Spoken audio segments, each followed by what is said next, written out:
बिस्मिल्लाहिर्रहमानिर्रहीम। अस्सलामुअलैकुम। Programme news one special में मैं हूँ जवाद कमाल। कौमी असम्बली का मुक़द्दस ऐवान अखाड़ा बनता जा रहा है। हुकूमती रुकन और अपोजिशन के रुकन एक दूसरे के ख़िलाफ़ दस्तों गिरबा होने के करीब हैं और कौमी असम्बली में इजलास के दौरान हम ये देख रहे हैं अपोजिशन एक दूसरे पर तनकीद तो करते ही रहे, लेकिन आज सूरत हाल तनकीद से ज़्यादा बढ़ गई। पहले हुक्मरान जमात के असलम खान ने ख़वातीन के ख़िलाफ़ कुछ नाज़ेबा अल्फाज का इस्तेमाल किया, जिसके बाद में अपोजिशन की जानिब से एहतजाज किया गया, वॉकआउट भी कर दिया गया। और इसी दौरान अपोजिशन के इजलास के दौरान आज मुराद सईद साहब ने पाकिस्तान पीपल्स पार्टी की क़यादत पर एक बार फिर संगीन इल्ज़ामात लगाए उज़ैर बलोच की GIT को लेकर, उज़ैर बलोच को लेकर। उन्होंने कहा कि उज़ैर बलोच साबिक सदर आसिफ जरदारी और फरियाल तालपुर के लिए भत्ता इकट्ठा करता था।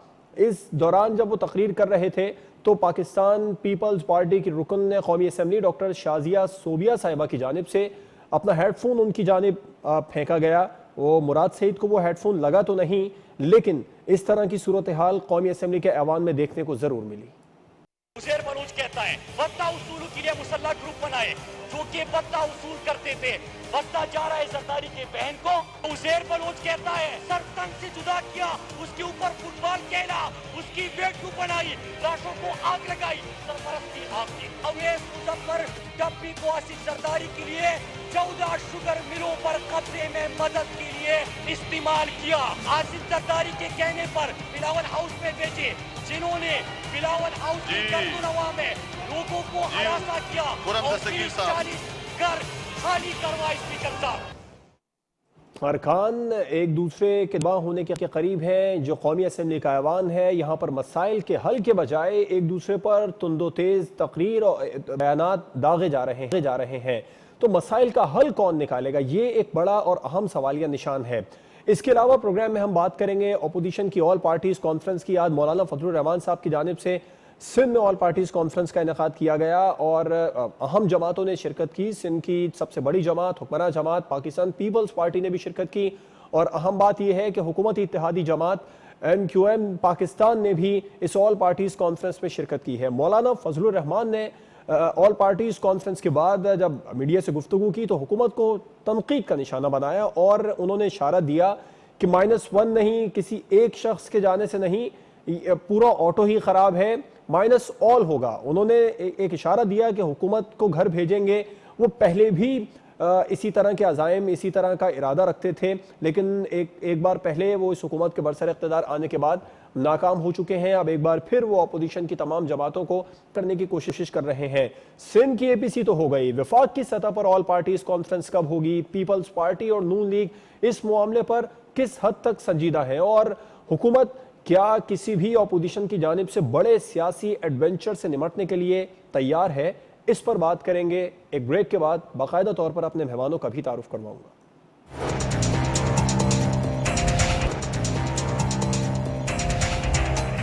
Welcome back. डिस्कशन का बाकायदा आगाज करने से पहले अपने मेहमानों का आपसे तारुफ करवाऊंगा। पाकिस्तान तहरीक इंसाफ के मेंबर कौमी असम्बली अमजद खान नियाजी साहब ने हमें ज्वाइन किया है टेलीफोन लाइन पर। आप चेयरमैन कायमा कमेटी बराए दिफा भी हैं। इसके अलावा पाकिस्तान पीपल्स पार्टी की मेंबर कौमी असम्बली डॉक्टर शाजिया सोबिया सोमरो साहिबा ने भी हमें ज्वाइन किया है स्काइप पर। आपका बहुत बहुत शुक्रिया मैडम कीमती वक्त देने के लिए। और JUIF के सेक्रेटरी जनरल असलम गौली साहब ने हमें टेलीफोन लाइन पर ज्वाइन किया। आपका भी बहुत शुक्रिया वक्त देने के लिए असलम गौली साहब। अमजद साहब, आपसे आगाज़ करना चाहूँगा। कौमी असम्बली का ऐवान अब बिल्कुल ही अखाड़ा बनता जा रहा है। पहले तो तुंदो तेज़ बयानात होते थे, एक दूसरे के खिलाफ इल्ज़ामात होते थे, अब सूरत हाल बढ़ती जा रही है।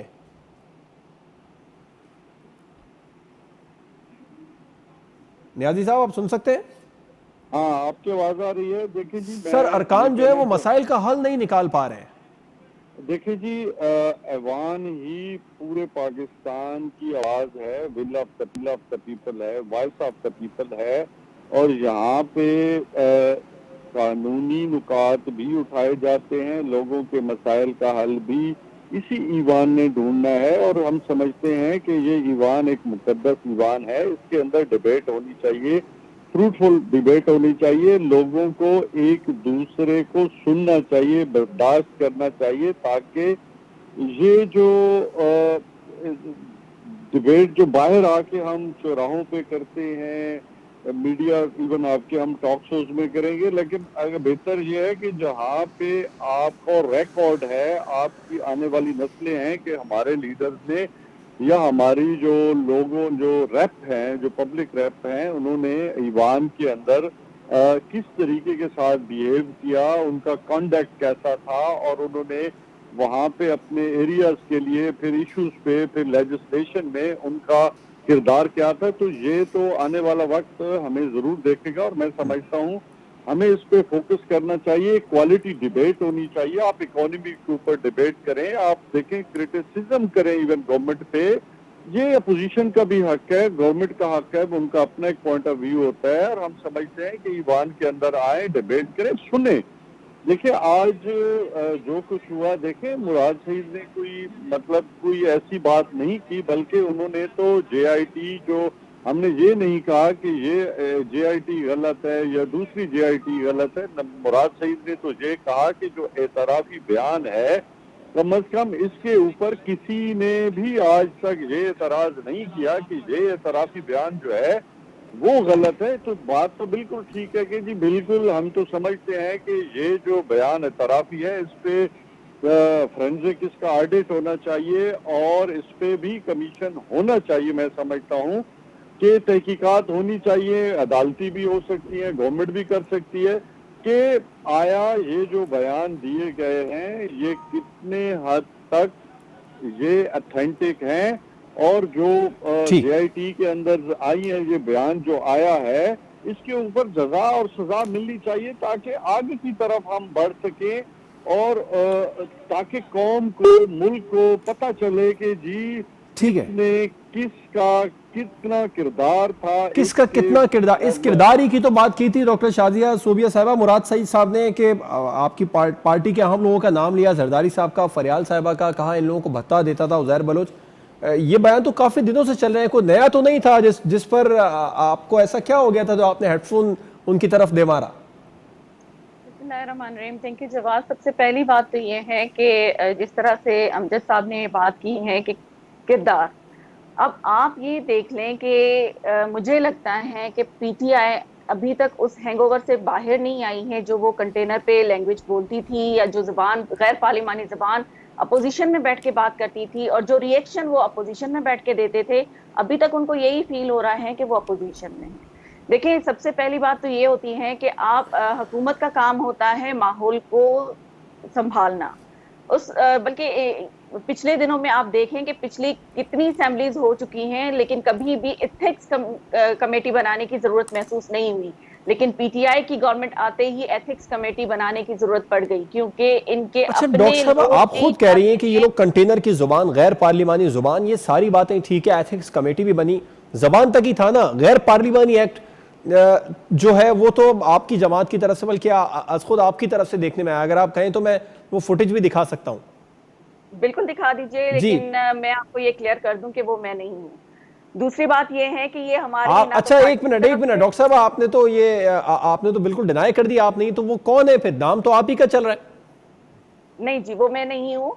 लेकिन अगर मेरे होते हुए कोई ऐसी बात होती तो मेरे ख्याल में मुराद सईद साहब को फिर घर जाने के बजाय हॉस्पिटल जाने की जरूरत पड़ जाती, क्योंकि ये चीज तो फिर ये तो देखें। अच्छा ठीक है पाकिस्तान, डॉक्टर साहब, आप बिल्कुल कैटेगोरिकली डिनाई कर रही हैं कि ये आप नहीं है। मेरी बात आप कंप्लीट होने दें। देखिए, पाकिस्तान पीपल्स पार्टी जो है वो एक पार्टी नहीं है, ये एक फैमिली है। अगर किसी भी फैमिली मेंबर के लिए कोई गलत बात करेगा तो उसका रिएक्शन इसी तरह से ही आएगा। और तो ये जो रिएक्शन है ये पार्लिमानी है।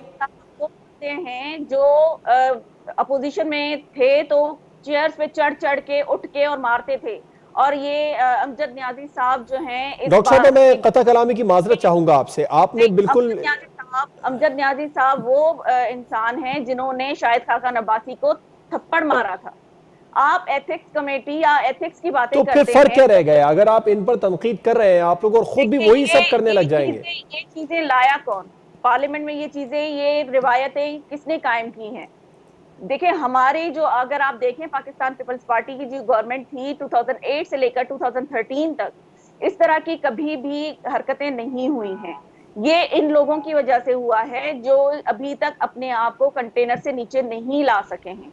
अगर ये अपनी रिवायतें नहीं बदलेंगे तो मेरा डॉक्टर साहब सवाल अब भी वहीं पर है। ये लोग कंटेनर वाली, जैसे आप लोग कह रहे हैं हुक्मरान जमात कंटेनर वाली लैंग्वेज, गैर पार्लिमानी लैंग्वेज और एथिक्स कमेटी तक बनना पड़ गई, तो फर्क क्या रह गया? पाकिस्तान पीपल्स पार्टी इन्हीं को तो फॉलो कर रही है। अगर आप, बल्कि ये लोग ऐसा नहीं करते, कभी ऐसा नहीं हुआ कि वहां से हेडफोन आ गया या हाथापाई तक या दस्तों गिरबा होने तक तो बात नहीं आई। बिल्कुल आई है। आप दैट मीन्स के जवाब आपको नहीं पता कि पिछले गवर्नमेंट में जब ये अपोजिशन में थे तो ये लोग क्या करते थे। ये मुझे, मैं यही तो आपसे बात कर रही हूँ ना, मैं जी बिल्कुल दस्तगिरबा हुए हैं इतनी दफा। एक डेमोक्रेटिक प्रोसेस का हिस्सा होता है स्पीकर के डायस का घेराव कर लेना, वो जरूर करती थी पीटीआई। नहीं, मैं आपको, अगर आपके पास रिकॉर्ड नहीं है तो मैं आपको शेयर कर सकती हूँ कि मुराद सईद साहब को किस तरह से पकड़ा जाता था, किस तरह से उनको रोका जाता था। शहरियार आफरीदी, अमजद न्याजी साहब, ये सब लोग उनको पकड़ के पीछे करते थे। ये उनकी ये हरकतें थी जिसकी वजह से। और देखें, यहाँ पे बात आती है, अगर आप इनसे सवाल पूछें आपकी परफॉर्मेंस क्या है, तो ये उठा के ले आएंगे आपको 1947 से हिस्ट्री लेकर बताना शुरू कर देंगे। हम आपसे सिर्फ आपके 2.5 साल के परफॉर्मेंस पूछ रहे हैं। हम आपसे के इलेक्ट्रिक और लोड शेडिंग की बात पूछ रहे हैं। हम आपसे आटा, चीनी, पेट्रोल और बिजली के बहरान की बातें कर रहे हैं। जेआईटी की रिपोर्ट आई, उस जेआईटी की रिपोर्ट पर, जिस जेआईटी की रिपोर्ट पर आज बात चल रही थी असेंबली में, उस जेआईटी की रिपोर्ट, तो वो जो जेआईटी में जो कुछ हुआ वो तो पीटीआई के दौर में नहीं हुआ, उसमें तो माजी के दौर को डिस्कस करना पड़ेगा ना। देखिए जवाब, बात अगर एक कोर्ट में चल रही है तो इनके जो मिनिस्टर्स कभी यूसी काउंसलर का इलेक्शन नहीं जीत सके, किसी तरह से वो अगर धक्का स्टार्ट होके वो असेंबली में पहुंच गए हैं और मिनिस्टर बन भी गए हैं, तो उनको जिम्मेदारी का सबूत देना चाहिए। गैर जिम्मेदारी और एक गलत चीज, एक गलत डॉक्यूमेंट हवा में लहरा के आप इस तरह से बात नहीं कर सकते। इस तरह से आप अपने इदारों की इंसल्ट कर रहे हैं, अपने इदारों को आप बेतवक्को कर रहे हैं, बेवकत कर रहे हैं कि उनकी जो है वो इतनी वकत नहीं है कि वो किसी कोई उन पे ट्रस्ट कर सके नेक्स्ट टाइम।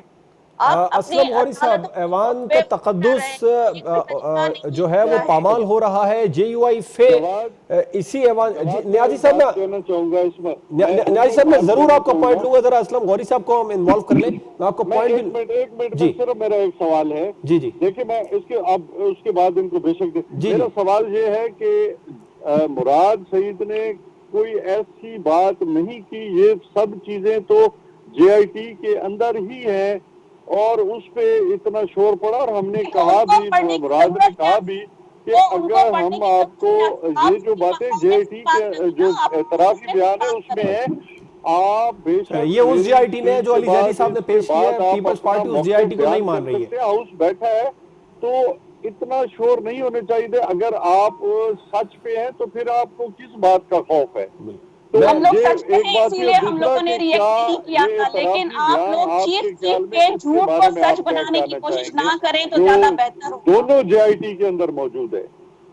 असलम गौरी साहब, ऐवान का तकद्दुस पामाल होता जा रहा है। जेयूआई फे अपोजिशन जमातों को इकट्ठा कर रही है इस ऐवान के तकद्दुस के लिए, और जिस तब्दीली की आप लोग बातें कर रहे हैं, वो मेरा सवाल भी यही है कि वो इस ऐवान के जरिए लाएंगे, ऐवान से बाहर?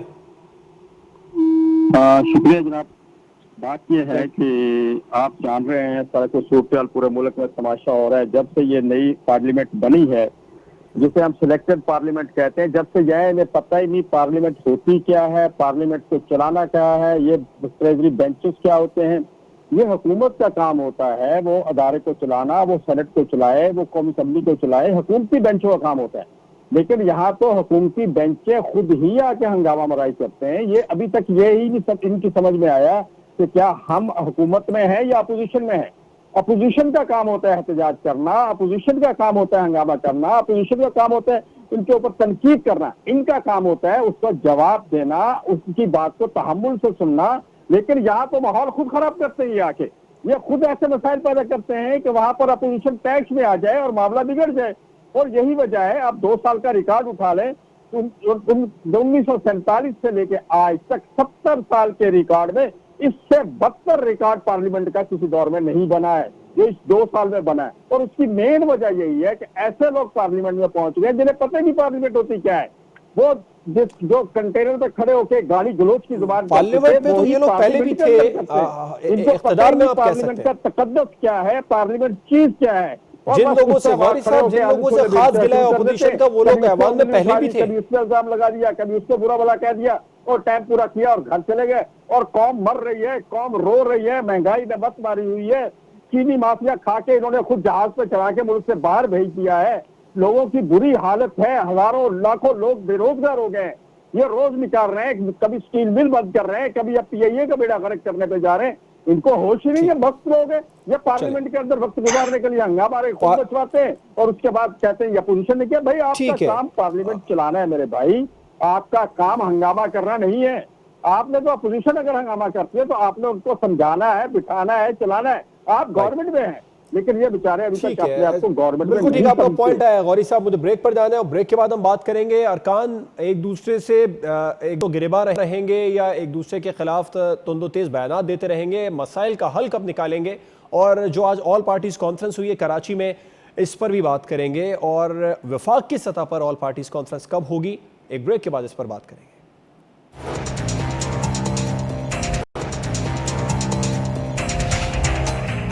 Welcome back. मौलाना फजलुर रहमान हुकूमत के खात्मे के लिए मुतहरिक हो गए। आज उन्होंने बिल्कुल क्लियर कर दिया कि -1 नहीं बल्कि माइनस ऑल करने जा रहे हैं, और इसके लिए हम एक बड़ी तहरीक का भी आगाज़ करने जा रहे हैं।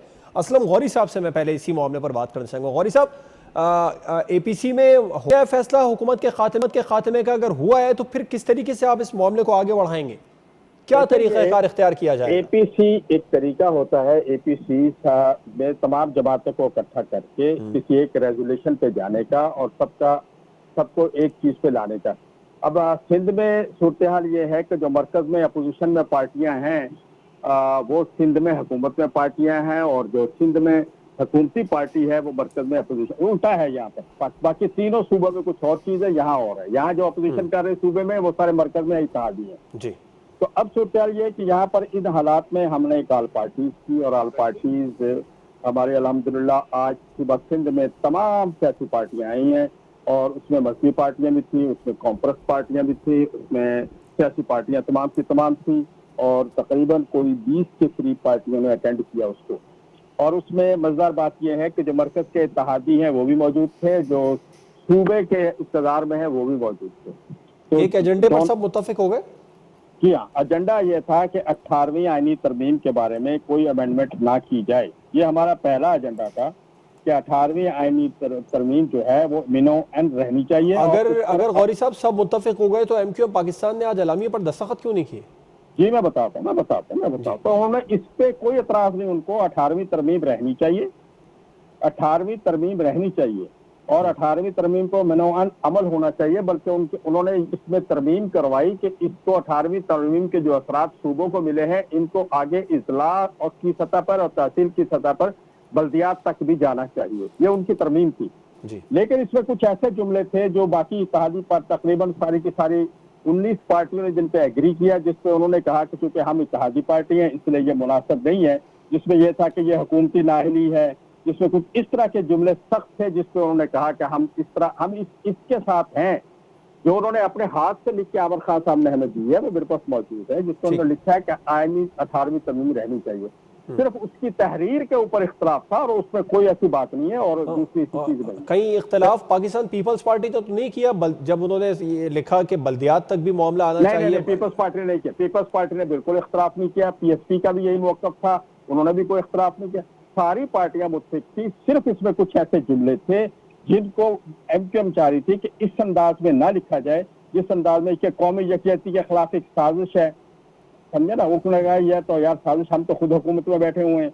इस तरह उनका ये कहना कि ये उन्होंने कहा कि ये इसमें यह था कि इस हुकूमत की नाअहली है, तो उन्होंने कहा ये हम तो हुकूमत का हिस्सा है, ये जुमले डिलीट किए जाए। जिसपे उन्होंने कहा कि इसको रहना चाहिए लेकिन इसको सॉफ्ट तरह से कर ले।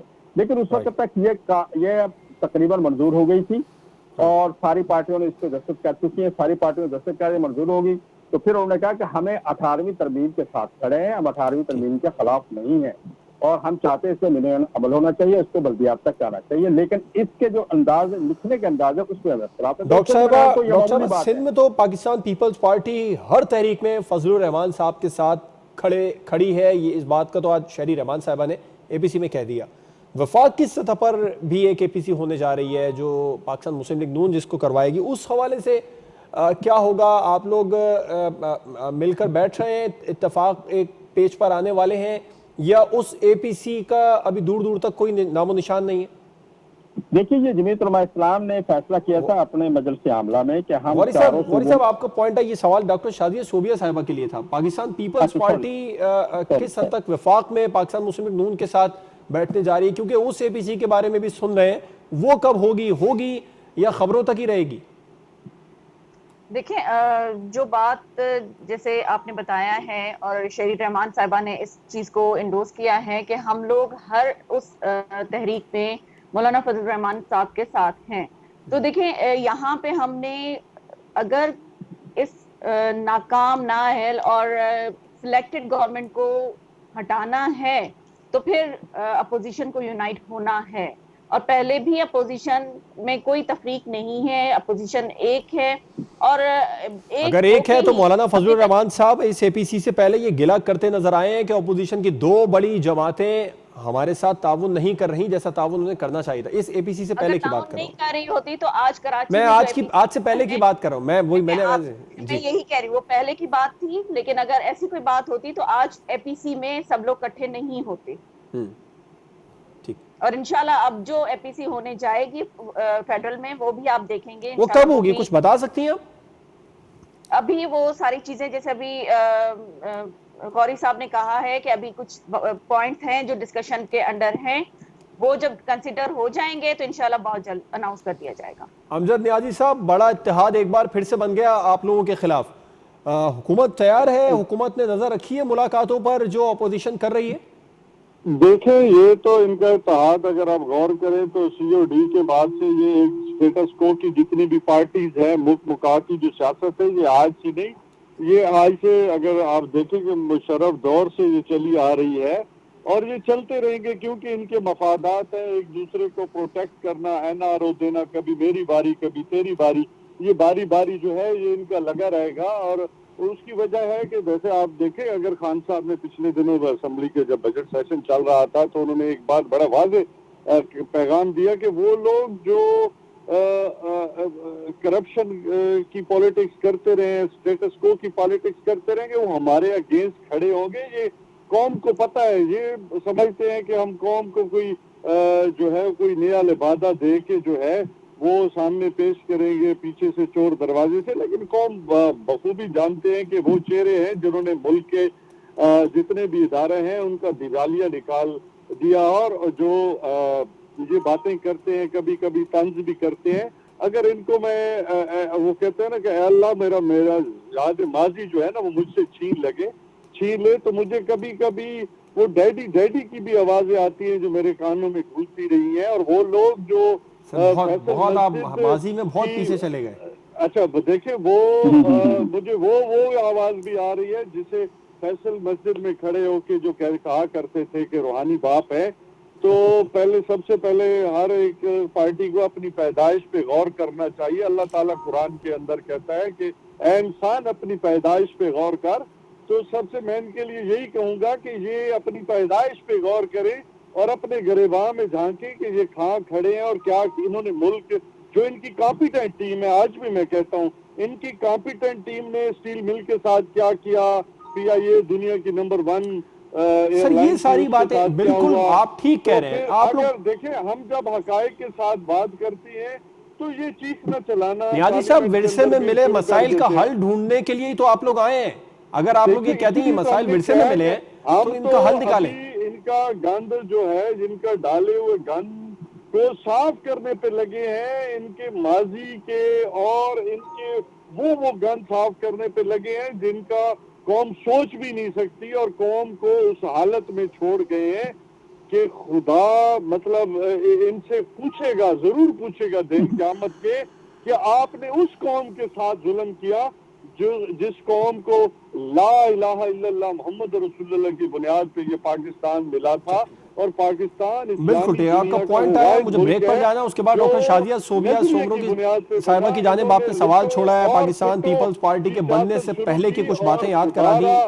खुदारा अब लोगों को बेवकूफ बनाना छोड़ दे और कम से कम सच के साथ सफर करें। नियाज़ी साहब इजाजत दे तो ब्रेक ले लें, ब्रेक के बाद हम बात करेंगे कि अपोजिशन अब जो एक बार फिर से इत्तेहाद बना है, ये इत्तेहाद कितनी देर बरकरार रहेगा, और कुछ सवालात आप डॉक्टर शाजिया सोबिया सोमरो की जानिब छोड़े हैं, उनसे ब्रेक के बाद इसका जवाब लेंगे।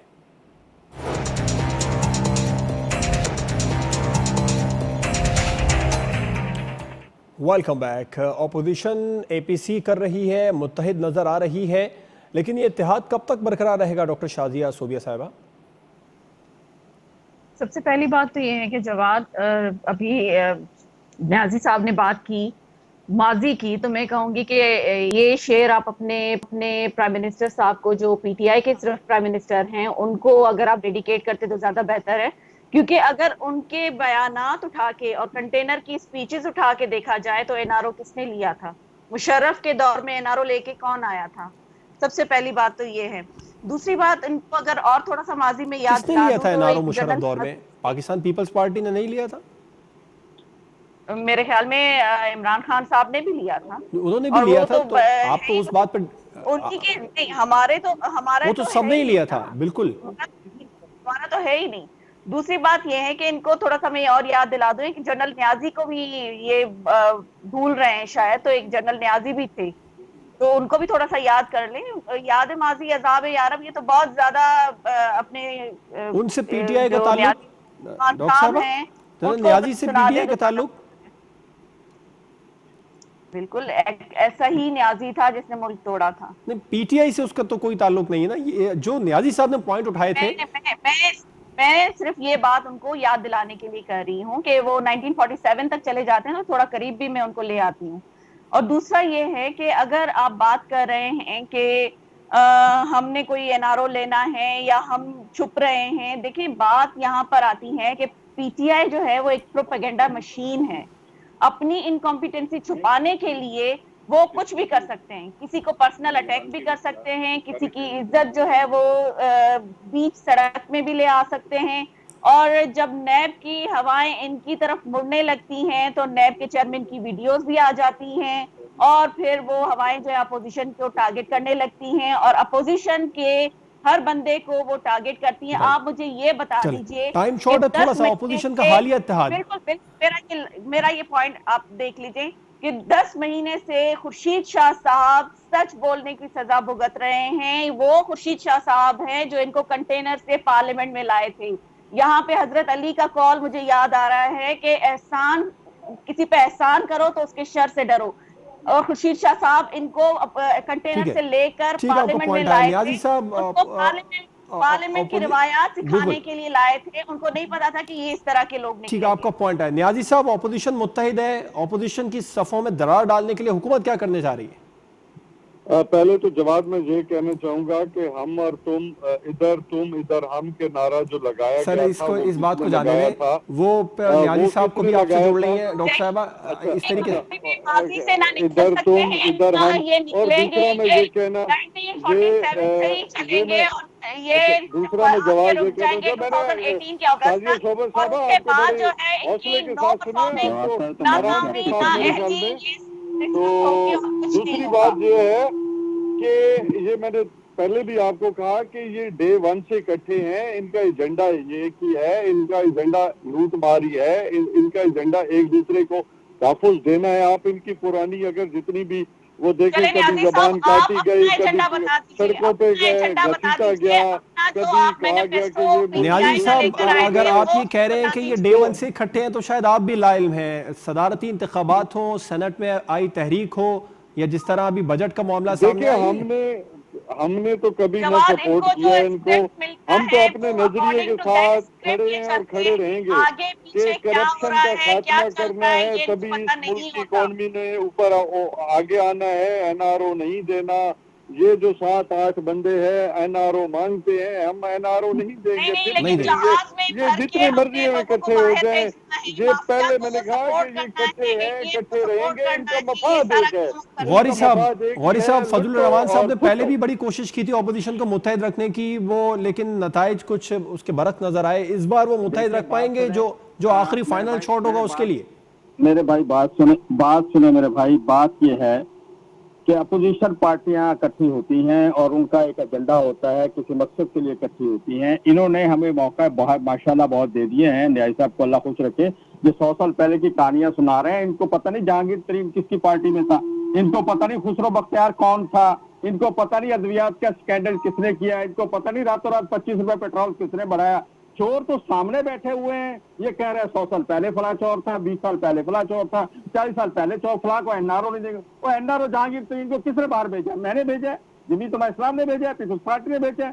किसने भेजा? आपने भेजा है ना। चोरों के बाप आप हो। आप इस मुल्क को आपने 2 साल में जो तबाह किया है, इससे पहले 70 साल में वो तबाह नहीं हुआ जितना कर्जा आपने इस मुल्क में 2 साल। गौरी साहब, प्रोग्राम का वक्त खत्म हो गया, आप इजाजत दे तो न्याजी साहब का इस पर मुख्तसर जवाब ले लूं। आपने बड़ा अहम पॉइंट उठा दिया। एम्पायर की उंगली आप दिखाते थे, कोई डैडी कहे या चाचा के एम्पायर। गौरी साहब, आप इजाजत दें तो मैं न्याजी साहब से कल की बातें कर रहे हैं यार। गौरी साहब आप इजाजत दें, न्याजी साहब से मैं जवाब ले लूं मुख्तसर। आपने बड़ा अहम पॉइंट उठाया। न्याजी साहब, जहांगीर तरीन साहब, खुसरो बख्तियार साहब, बड़े नाम गिनवा दिए। उन्होंने भी मुल्क तबाह किया था, ये भी मुल्क तबाह कर रहे हैं। जी न्याजी साहब, ये है कि अपोजिशन देखें, अपोजिशन आज का इजलास हमारा दो एजेंडे थे उसके। एक तो ये था गौरी साहब, आप अगर मुझे इजाजत दे तो मैं न्याजी साहब से जो आपने पॉइंट उठाए हैं उन पर ही सवाल करना चाहूंगा। मेरे पास वक्त खत्म हो गया। जरूरत नहीं है यार, ये तो हर बंदा चाहता है, इससे क्या जवाब लेंगे आप? वक्त खत्म हो गया। गौरी साहब, जरूरत है। न्याजी साहब, जवाब फिर आपको 90 नहीं होगा, किसी भी लेवल पे चोर बचा रहे हैं, चोर का नारा मार के चोरी कर रहे हैं। इमरान खान के हाथ आज भी साफ है, कल भी साफ होंगे। और हमारा एक ही है नजरिया है कि करप्शन का खात्मा, ये करप्शन को फरोग। ठीक है, खता कलामी की माजरत चाहूंगा। डॉक्टर शाजिया सोबिया साहबा, अमजद खान न्याजी साहब, असलम गौरी साहब हमारे साथ प्रोग्राम में मौजूद थे। प्रोग्राम अपोजिशन फिलहाल मुत्तहिद है, और अगर अपोजिशन का माजी देखें तो ये सवाल अब भी बरकरार है कि ये इत्तेहाद कब तक बरकरार रहेगा। इजाज़त दीजिए, अल्लाह हाफिज़।